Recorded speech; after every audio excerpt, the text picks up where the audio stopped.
Welcome to The Explainer.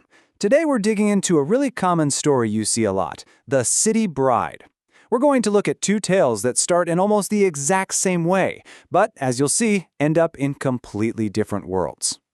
So let's dive right in. We've got our two main characters, Mohini and Ruchi. Both are modern women, city brides, who marry into families in the village. But one story leads to rejection, a total family split. The other finds a path to adaptation and success. The question is, how? How did two people in the same situation end up with such different fates? To figure that out, we're going to break it all down. We'll start with their arrival, that first impression. Then we'll get into the inevitable culture clash. After that, things get interesting when we uncover some hidden motives. That all leads to a huge moment of decision that pretty much seals the deal, creating two totally different endings, and of course, two very different lessons. All right, first things first, let's really get to know the central character in both of these stories, the Shahar ki Bahu, which literally means the city daughter-in-law. Now, this isn't just a random character, It's what we call an archetype. It's basically a perfect character to explore all that friction that happens when modern city life smacks right into traditional village values. We're talking about family expectations, personal identity, the whole shebang. And here's where the fireworks start. The clash of worlds. For both Mohini and Ruchi, showing up in the village is a huge culture shock. And let me tell you, they do not hold back their feelings about it. Oof, Mohini's reaction is just, wow, it's so broad. She doesn't just complain about one thing, she just writes off the entire place as backward.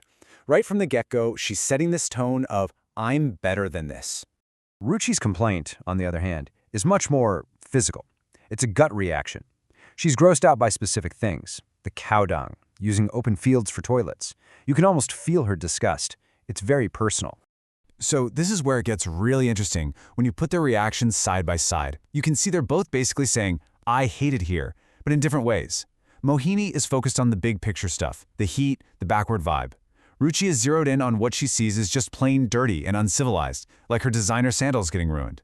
But at the end of the day, it's the same result, instant conflict. But hold on, their complaining and disgust isn't the full picture, not by a long shot.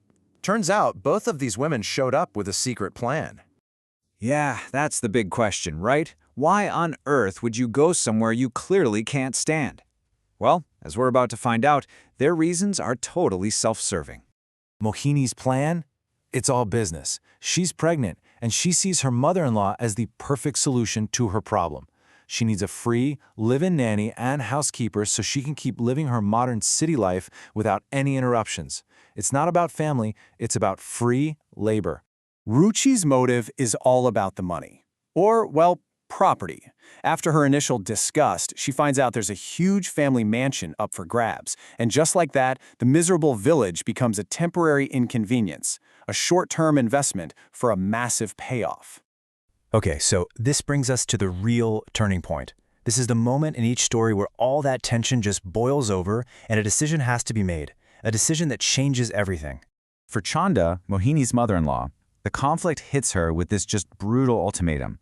Mohini basically says, leave your husband and come be my nanny or you'll never see your grandchild. But in this incredible moment of strength, Chanda refuses. She chooses her husband, she chooses her dignity over being treated like a servant. Ruchi's decision is, well, it's the complete opposite. It's a total strategic move. The second she hears about that mansion, she does a complete 180. She ditches her modern clothes for a sari, starts learning all the chores, she puts on a full performance as the perfect traditional daughter-in-law, all while keeping her eye on the prize. And as you can probably guess, these two wildly different choices lead to two starkly different endings for these families. And here you have it. Mohini's way, her non-negotiable demands, it just shatters the family. It's a total rejection. But Ruchi's approach, even though it started out kind of selfishly, actually leads to integration, to everyone coming together and finding a way to make it work.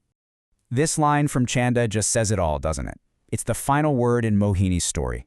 Mohini leaves angry, the family is broken, but Chanda is at peace. She made her choice, and she knows her home and her self-respect are worth more than anything.